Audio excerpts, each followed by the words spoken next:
ചേച്ചി അതുപോലെ തന്നെ ബിഗ് ബോസ് ഹൗസിൽ ബിഗ് ബോസ് കണ്ടസ്റ്റൻസിനെക്കാളും വൈറലായ ഒരു കാര്യമാണ് നമ്മുടെ അനുമോളുടെ പ്ലാച്ചി.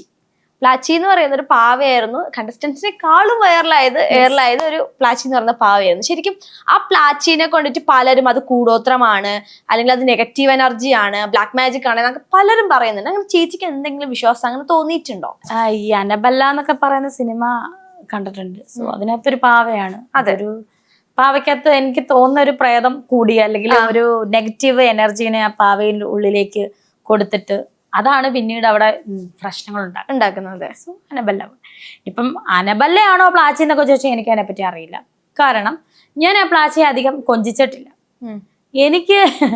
എനിക്ക് എന്നെ സംബന്ധിച്ച് പാവേനെ കൊഞ്ചിക്കാനൊന്നും എനിക്കതൊന്നും അറിയില്ല.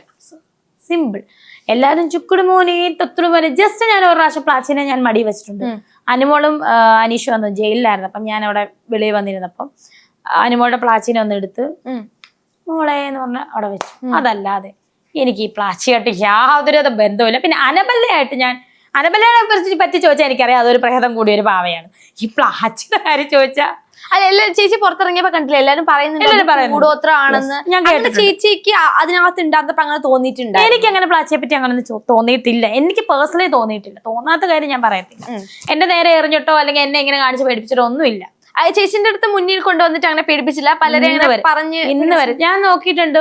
ഓരോ പ്രമോലൊക്കെ നെവിന്റെ ദേഹത്തോട്ട് അത് കണ്ടല്ലാതെ ഞാനത് കൈ കൊണ്ട് അന്നാണ് തൊടുന്നത്. അല്ലാതെ ഞാൻ അതിനെ കൊഞ്ചിക്കാനും പോയിട്ടില്ല. നമ്മൾ ഗുണത്തിനും പോയിട്ടില്ല, ദോഷത്തിനും പോയിട്ടില്ല. സോ അതുകൊണ്ട് എനിക്കതൊരു നെഗറ്റീവായിട്ട് തോന്നിയിട്ടുമില്ല.